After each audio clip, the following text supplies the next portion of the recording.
aerosolized microwave clouds look like. That's what they look like. And we have the meteorological community telling us this is normal. And consider what the science community does after Fukushima. They raised the quote-unquote safe level of radiation by 10,000%. What changed?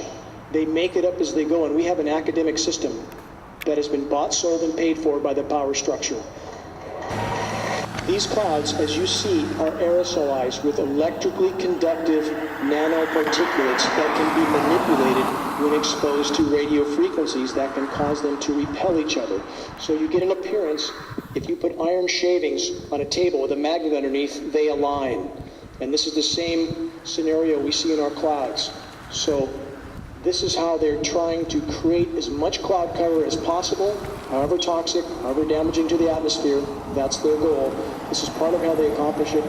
These clouds are absolutely, indisputably being exposed to radio frequency transmission, and they're heavily aerosolized. The fact to this, just so that you'll know, is that the more aluminum is in your body, the more sensitive you are to these fields. And what happens is we're seeing more and more people being energetically sensitive, so they can't even walk through a mall and other places or hold cell phones and whatnot because they themselves have become.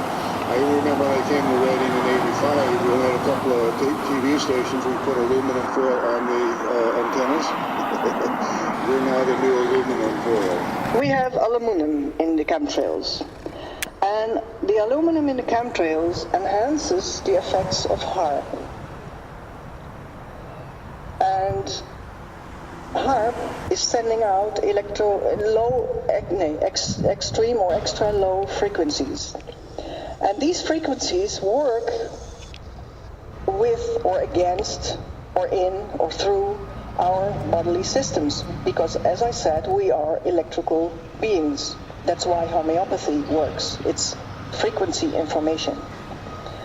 And so HAARP can change our thoughts and emotions and give us anxiety, inability to concentrate, and depression. Barium is also very nice stuff that helps to steer the jet stream, which is interesting. You can manipulate the weather and the climate. But barium makes us more vulnerable for X-band radar. And also barium takes potassium out of the human organism, and we have in our cells this sodium-potassium pump to bring stuff in and out of the cells. So if that's out of whack, you see what will happen. You will be less healthy than you could be. And because there's less potassium, you have more risk on muscle weakness and heart defibrillation. And then there's another thing, the magnesium that you get, not too much from your food, but because in the soil there's not so much magnesium here. But any magnesium that is in your body can bind to the aluminum and give blood clotting. There are many, many people on blood thinners, warfarin, Coumadin. But what they do is calcify the arteries and erase short-term memory. So the minions can do whatever they do over and over and over again as long as you are on warfarin and Coumadin. And the barium and aluminum together, they work to diffuse and strengthen an electrical charge. And since, again, we are electrical beings, there is an effect bodily on in our minds as well.